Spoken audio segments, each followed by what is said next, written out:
Welcome to stories media.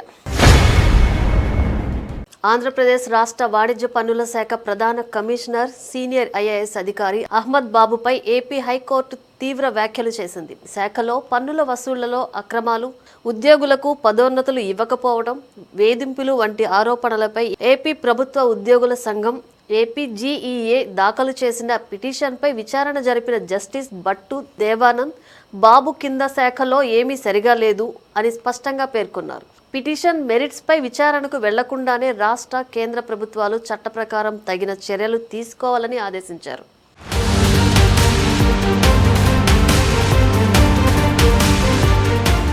APGEA general secretary M Ramesh Kumar దాఖలు చేసిన పిటిషన్లో ఐఏఎస్ అధికారి బాబుపై పన్నుల వసూళ్లలో అక్రమాలు, ఉద్యోగులను వేధింపులకు గురిచేయడం, డిపిసి సమావేశాలు జరిపిన పదోన్నతి ఫైళ్లు తొక్కిపెట్టడం వంటి ఆరోపణలు ఉన్నాయి. 2025 డిసెంబర్ 16, 2026 మార్చి 27 తేదీల్లో సమర్పించిన రిప్రజెంటేషన్లపైన చర్యలు తీసుకోవాలని కోర్టు సూచించింది.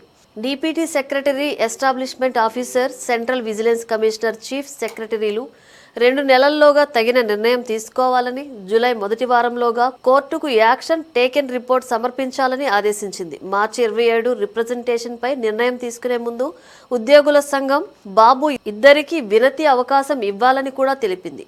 కోర్టు గత విచారణలోనే ఐఏఎస్ అధికారి పక్షపాతంతో పనిచేస్తే సర్వీసులో కొనసాగడానికి అవకాశం ఉండకూడదు, మాకు అధికారం ఉంటే వెంటనే సస్పెండ్ చేసేవాళ్లం అని తీవ్రంగా మండిపడింది. తాజా తీర్పులోనూ శాఖ తీరును తీవ్రంగా ప్రశ్నించింది. అయితే బాబును వెంటనే తొలగించడం లేదా సస్పెండ్ చేయడం వంటివి నేరుగా ఆదేశాలు ఇవ్వలేదు. చట్ట ప్రకారం తగిన చర్యలు తీసుకోవాలని మాత్రమే ఆదేశించింది.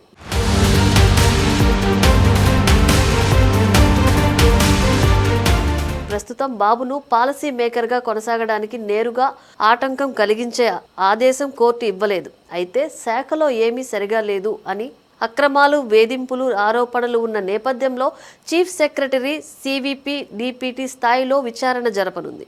ఈ వ్యాఖ్యలు, రిపోర్టు ఆధారంగా ప్రభుత్వం చర్యలు తీసుకుంటే ఆయన పదవీకాలం ప్రభావితం కావచ్చు. కోర్టు వ్యాఖ్యలు భవిష్యత్తు నిర్ణయాలపై ఒత్తిడి తెస్తాయని న్యాయవర్గాలు అభిప్రాయపడుతున్నాయి. ఏపీజీఈఏ అధ్యక్షులు జి సూర్యనారాయణ కోర్టు తీర్పును స్వాగతించారు. కోర్టు ఆదేశాలు ఉద్యోగుల హక్కులను కాపాడుతాయి. పన్నుల వసూళ్లలో అక్రమాలు, పదోన్నతుల ఆలస్యం వంటి సమస్యలపై పారదర్శక విచారణ జరిగి రాబడి కాపాడబడుతుంది. చీఫ్ సెక్రటరీ స్వతంత్రంగా, న్యాయబద్ధంగా విచారణ చేపట్టాలి అని సూర్యనారాయణ వ్యాఖ్యానించారు.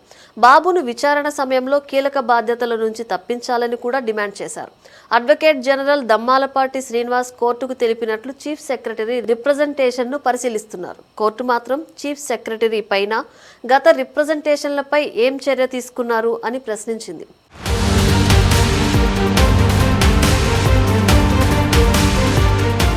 ఈ తీర్పు ఐఏఎస్ అధికారుల పనితీరుపై హైకోర్టు తీవ్ర అసహనం వ్యక్తం చేసిన మరో ఉదాహరణ. పన్నుల శాఖలో రాబడి వసూళ్లు, ఉద్యోగుల మనోవేదనలు రాజకీయ అధికారిక వృత్తాల్లో చర్చనీయాంశమవుతున్న నేపథ్యంలో కోర్టు జోక్యం ప్రభుత్వానికి ఒత్తిడి తెస్తోంది. విచారణ నిజాయితీగా జరిగితే శాఖలో పారదర్శకత పెరిగే అవకాశం ఉంది. అయితే బాబు తరపున కౌంటర్ అఫిడవిట్ దాఖలు చేసి తన వాదన వినిపించడం ద్వారా ఆయన భవిష్యత్తు ఎలా ఉంటుందనేది రాబోయే రోజుల్లో తేలనుంది. ఉద్యోగులు, ప్రభుత్వం, కోర్టు మధ్య సమన్వయం ఉంటే మాత్రమే ఈ సమస్యలకు పరిష్కారం లభిస్తుంది.